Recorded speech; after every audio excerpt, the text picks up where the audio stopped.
So I don't give. This will not be a sermon. It's going to be more. And if you've ever sat through one of these, it's more of like a. If I say something and it brings something to your mind, absolutely feel free to just voice it.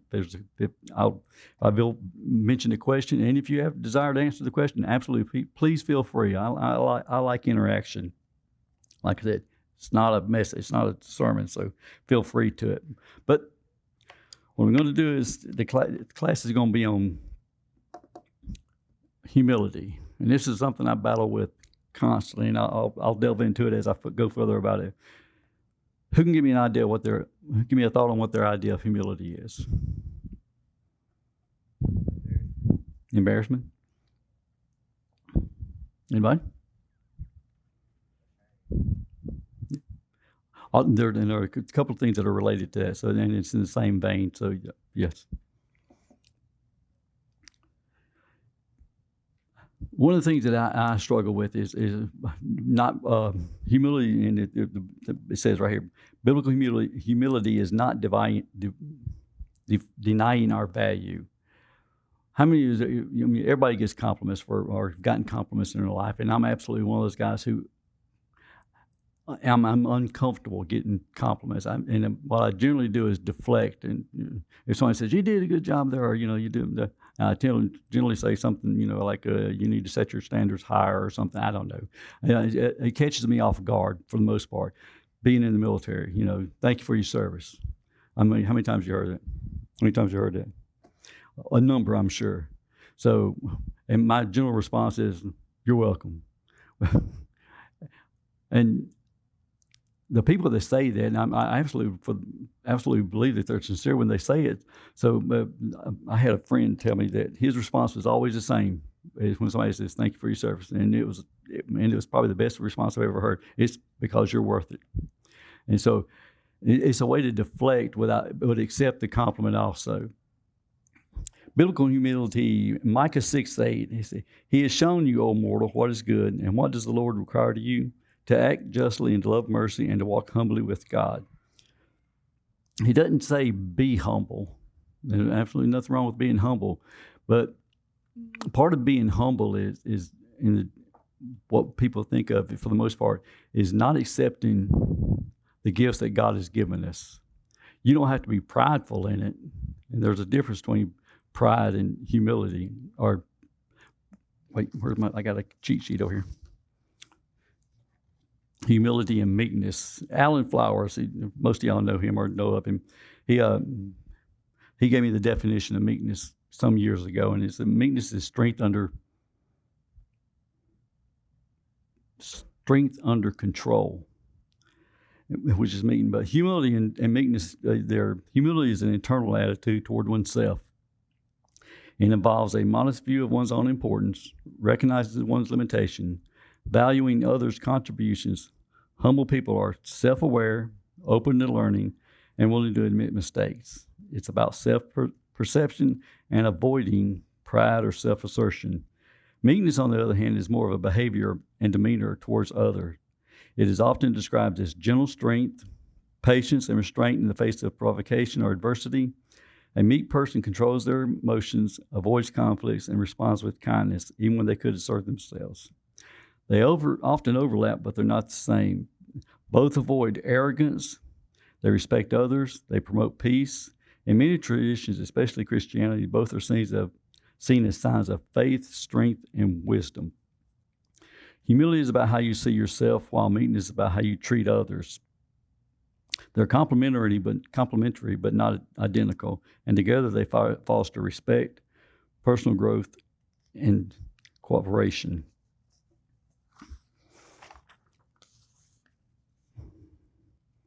Biblical humility is seeing ourselves truthfully before God.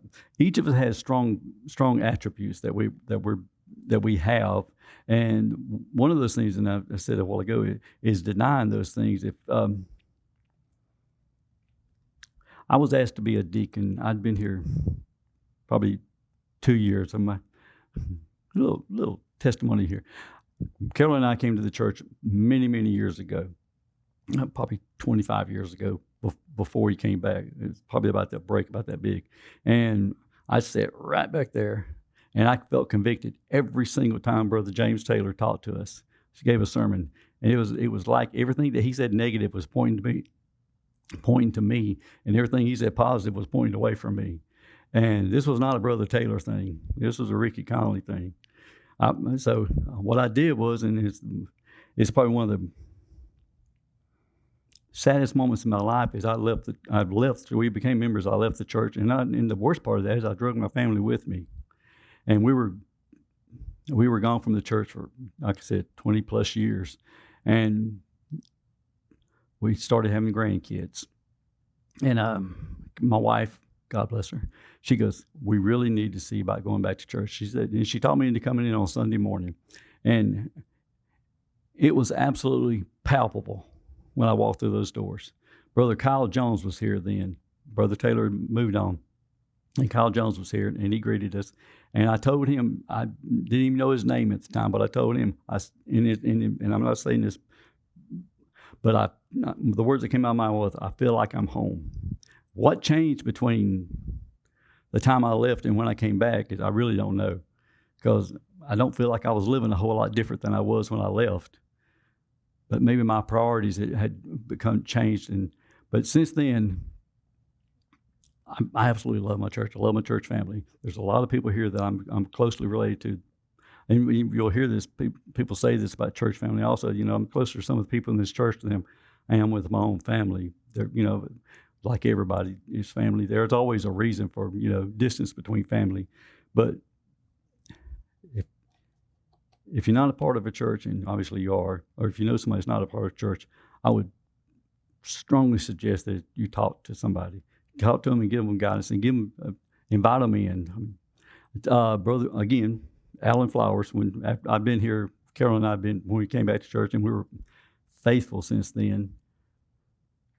He walked up to me, I guess we'd been here a couple months, and he stuck his hands out and he said, and his words were, "I'm going to the bank. What's it going to cost for me to get you in my Sunday school room?"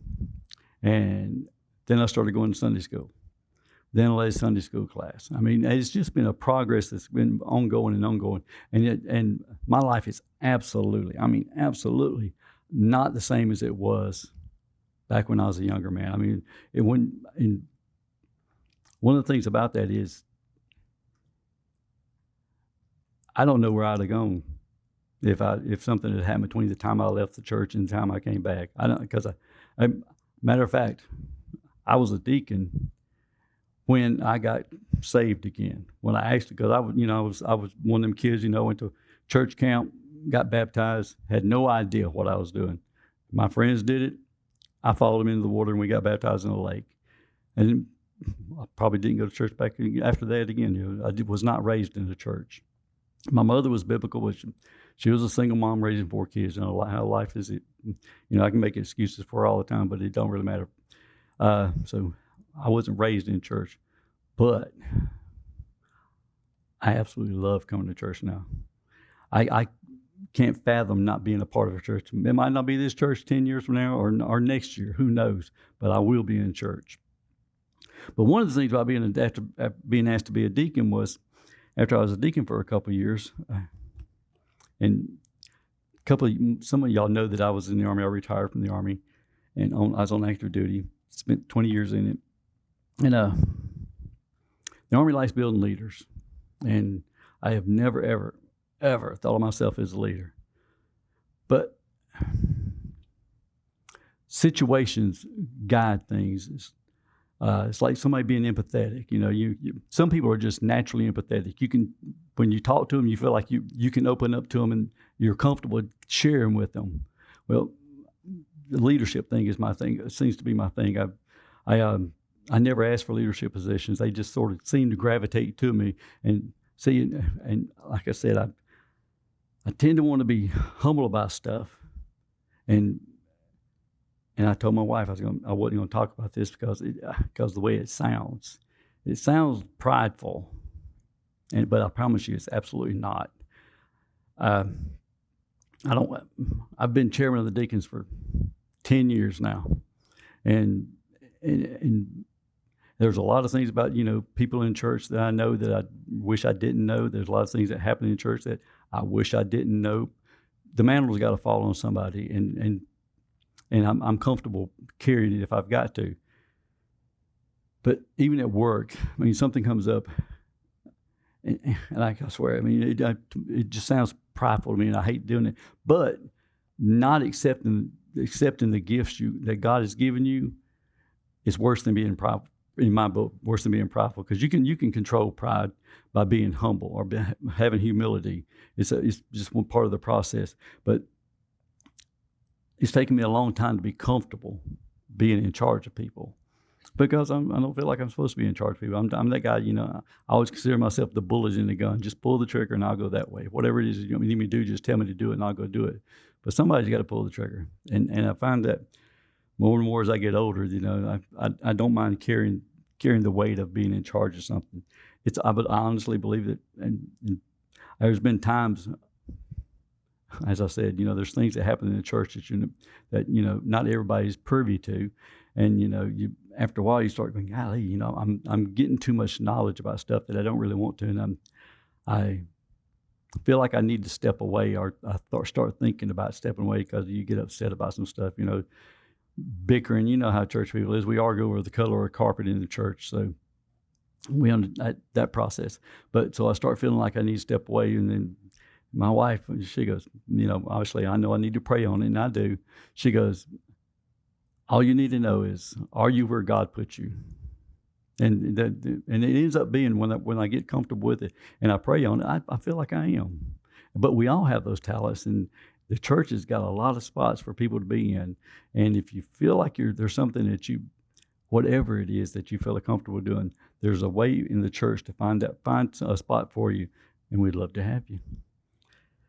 Humility is not saying self-hatred, saying I have no value. It's also not pretending. That's what I did a lot. I pretend. Somebody, like I said, you get a compliment. And one of the things, the other side of that coin is, I absolutely love giving compliments. That probably make Carolyn upset, because I compliment everybody. The checkout person at the store, guy, girl, whatever it is I grew up as a introvert as a kid, and y'all, it's a little side note that y'all don't know, and she won't know that I told y'all, is when we first met and started dating, she had to ask for our first kiss. I was exceptionally shy. I was a bookworm as a kid, and so the fact that I stepped outside of that shell is mostly due to Carolyn, and then mostly I'm trying to follow God's where He's guided me. Where I'm going to be, I don't know. I got a degree from Colorado Christian University in Biblical Studies. And I've been asked 50 times, are you looking to be a pastor? I said, absolutely not. I do not have that calling. I don't feel that I do. And I've gotten no kind of inclination from God that that's what I'm supposed to be doing. But he sent me there for a reason. I may be doing what I'm doing here right now. I don't know. Passivity.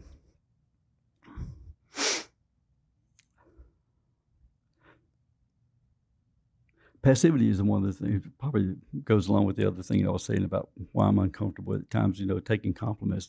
It's just easier to let something, roll off. I'm going to say roll off you bad, but if you understand what I'm saying, you just sort of play it off. Somebody gives you a compliment, you just play it on, thanks, But when they do that, they're recognizing the gift that God gave you, and if you don't recognize it back, then you're doing a disservice to what God has given you.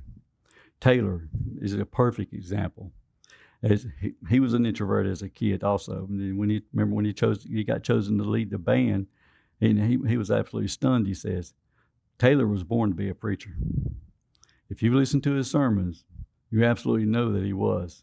I've met few guys, and of course, I have a lot of church experience. But Kyle Jones was a really good preacher. Kyle Jones was an intellect. He was really, really smart, and Carolyn loved him because he challenged her. His style of preaching and Taylor's styles are completely different. One of Kyle Jones is probably the strongest point I've ever seen on a person in my life, and I've told him this too. And he's one of the reasons. He's the main reason I went to college for a degree in biblical studies, because I was searching for something for guidance, and he gave it to me. But Kyle Jones was real thoughtful. If you came to him with something and you spoke to him about it, you could see his brain pause, and then start going. The wheels would turn, and he would think through his response, which I do not. You might ask me something, and if it upsets me, I might have to apologize later, and I will apologize. I'm good at saying I'm sorry because I've had a lot of reasons to do it. But Kyle Jones wasn't like that. He was real thoughtful. But Taylor's personable. He can do the way he delivered messages is really, I find it very, very comforting, and he's engaging.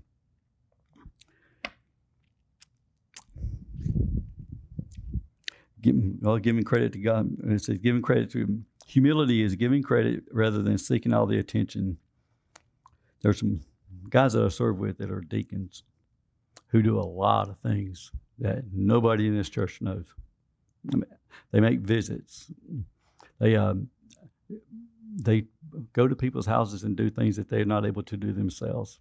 Some women stuff, and so, the reason they do it is because they don't want the glory. They're servants. I mean, I told the kid the other day, on last Wednesday night, as a matter of fact, I was carrying garbage out over there where they was eating, and your son, I told you, he tried to get the bag of garbage from me.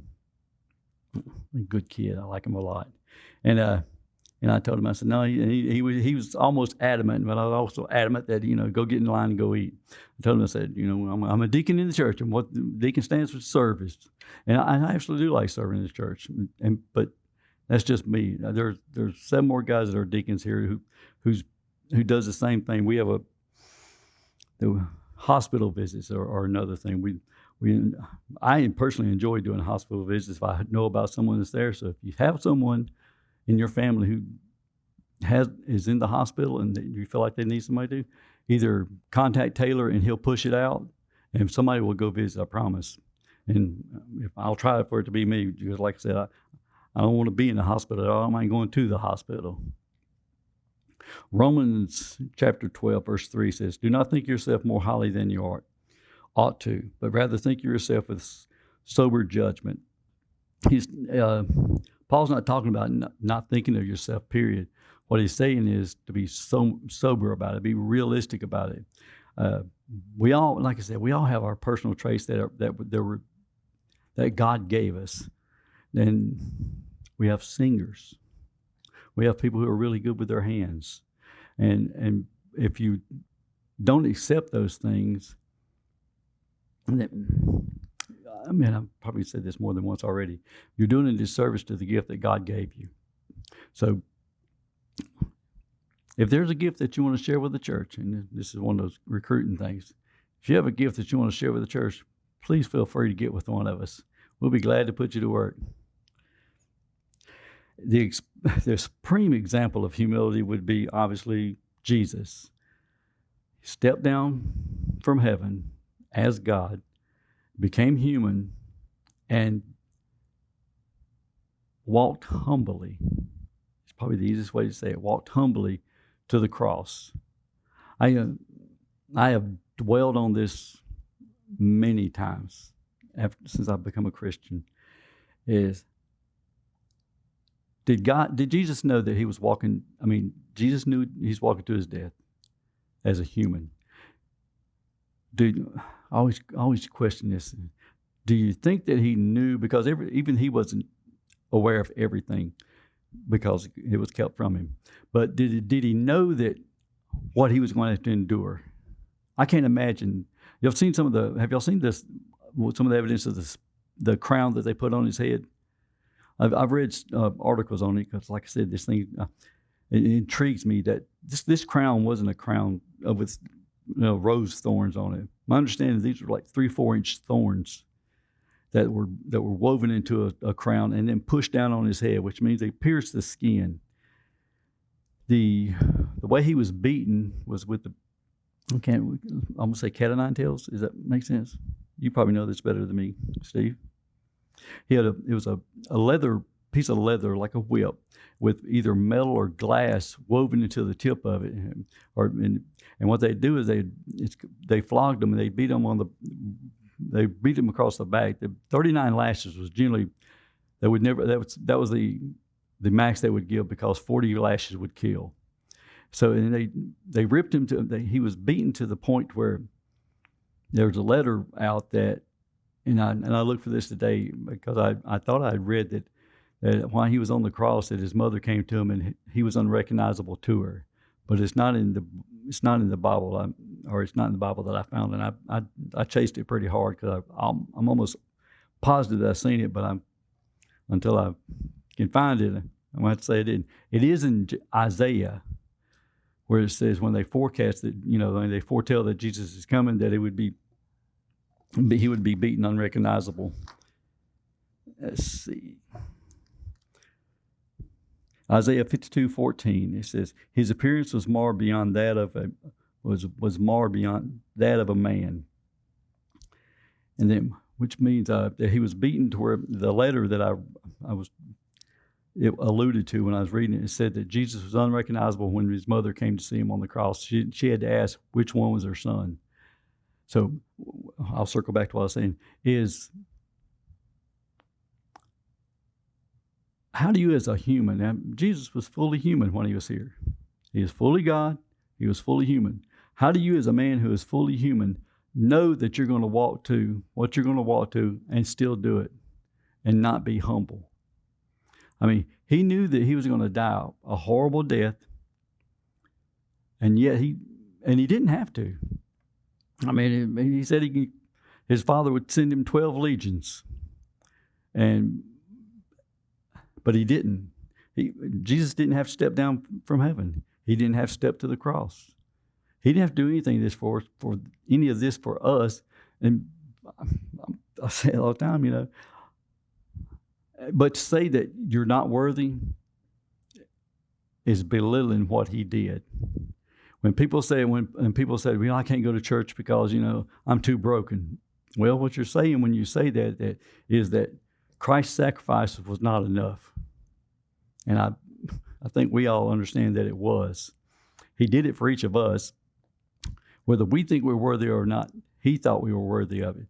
So we have to remember that when somebody says, I've got to get my life together before I go to Christ or before I go to church, you got it backwards. You come to church and you get your stuff lined up. Then you once you get here and you immerse yourself in what the word is being taught to you, then you'll find out that his sacrifice was absolutely was enough.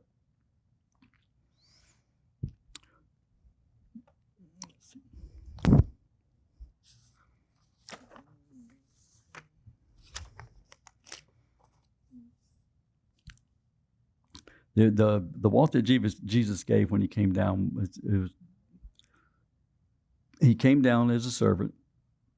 He came down from a position of where he was obviously omnipotent to absolutely a point of weakness. He was obedient because he was doing what his Father told him, and he gave his life, which is a sacrificial love that he gave to us. Mark 10:45 says, For the Son of Man did not come to be served, but to serve and to give his life as a ransom for many. Jesus was humble without being insecure, a servant without being powerless. He knew who he was. His security in the Father freed him to serve others without constantly protecting his status. I'm going to read Luke 19:9-14. It says, Now he also told the parable to some people who trusted in themselves that they were righteous and viewed others with contempt. 2 men went upon the temple to pray. One was a Pharisee and the other a tax collector. The Pharisee began praying in this regard to himself. He says, God, I thank you that I'm not like the other people, swindlers, crooked adulterers, or even like this tax collector. I fast twice a week. I pay tithes of all that I get. But the tax collector, standing there some distance away, was unwilling to even raise his eyes towards heaven. He was beating his chest, saying, God, be merciful to me, a sinner.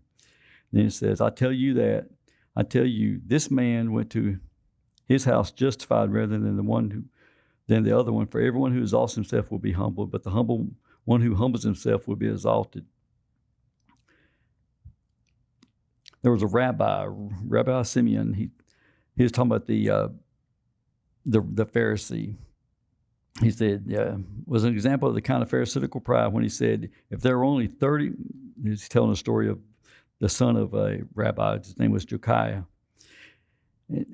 For example, for the Pharisee, he said, this guy said, if there were only 30 righteous people in the world, I and my son will be two of them. But if there were only 20, I and my son would be of that number. If there were only 10, I and my son would be of that number. If there were only 5, I and my son will be of that 5. And if there were only 2, I and my son will be one of those 2. And if there were only 1, that should be me. This is an example of the pride that the Pharisee had. They were, we understand that they were real. They liked the stuff that went with being a Pharisee, the being out in public, being recognized for who they were, that they were so faithful to the different things that they were required to do. They were so faithful they even made up stuff that wasn't in God's laws. Was there like 613 laws? We have 10 commandments. They had 613 laws. So, Barclay noted that fasting was a regular practice among stricter Jews. When the Pharisee said that he practiced fasting. Jews often observed on Monday and Thursdays, and on the Day of Atonement even. They fast typically lasted from morning until midday, after which normal food could be eaten. Barclay acknowledged that there was a good reason for fasting, for example, to discipline oneself, to master desires, or to appreciate value of things more deeply by experiencing without them. He also noticed that the Pharisees were also famous for they liked the ritualistic process of it and the self-display, and they would whiten their faces because they always did them on Monday and Thursdays, because that Monday and Thursdays when the markets were open and poor people would come to town to get them to attend the markets. So they were whiten their faces and wear disheveled garments to make their fasting visible to others. This is more of that. That's some of that stuff that we call the poor me process. Look at me. I'm doing the stuff that I'm supposed to, but it's costing me. But I'm willing to endure it. Pride is often more subtle than bragging. It may appear as needing to be right in every disagreement, becoming defensive when corrected, comparing ourselves with others constantly, serving mainly when people notice, refusing to apologize, looking down on people whose weaknesses differ from ours, and believing our success makes us spiritually superior. Some of these I am guilty as I can be of too. If I get into an argument, I struggle with this. If I'm in a discussion or somebody, I won't say an argument but a lot of the times I have no idea. I have no desire to hear what they're saying. All I want to do is make my next point, which is not really a discussion. It's a one-sided view of something. But I feel like I'm right. And like I said, I've been proven wrong many, many times. But I will give the grace that God gives me and say that I have absolutely zero issue saying I'm sorry with something. I mean, if I'm proven wrong, and again, it happens frequently. I've been married a long time. My wife's really good at proving me wrong. She's wrong sometimes too, just so y'all know. Practicing humility. James 4, verses 8 through 10. Come near to God and and he will come near to you. Humble yourselves before the Lord, and he will lift you up. Humility develops through repeated choices. It is not achieved by thinking about ourselves all the day and trying to impress to feel less important. It grows as we focus on God's greatness, grace, and purpose. The 5 practices of humility begin with God, which we should start our day believing with God. And I wake up in the morning and I want to say a prayer every morning before I get up, and I don't do it. Sometimes I do. Sometimes I do it driving to work. Sometimes I don't do it until I'm driving home. Sometimes I don't do it at all. I'm not going to lie. Prayer life for me is sometimes can be a challenge. It's like reading His Word. We want to be obedient, but I mean, when I sit there and say that life gets in the way, that's just an excuse. All it is me not focusing on things that's most important. For whatever reason, I let it be. If I want to exercise, I can be faithful to that, and I don't even like doing it too, but I can be faithful to it. And so when I sit there and say that I forget or whatever it is, just because when something like that happens, it's because it's not as important to you as you think it is. Receive correction without immediate defensiveness. Listen carefully and ask where there is truth that you need to accept. That part of that argument I was talking about, where I just want to get my point across, I need to focus on that. Confess quickly and specifically. Replace excuses with such words as, I was wrong, please forgive me. I'm cool with that. I got that. Serve when no one's watching. And that points to some of the guys I told you we work with on our deacons here. There's a really good body of men. And there's a lot of stuff that goes on that nobody sees. But it's not just the men of the church. There's men and women in the church that do stuff all the time. We have ladies over there who absolutely who cook all the time and want absolutely zero attention for it. If you say something to it about it, it would embarrass them. But it's a service that they provide, and they don't want any recognition for it, which is a wonderful example of humility.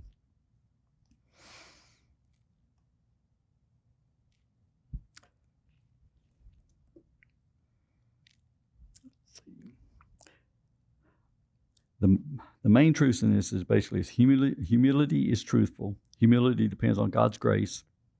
Humility values and services others, and Jesus is our supreme example of humility.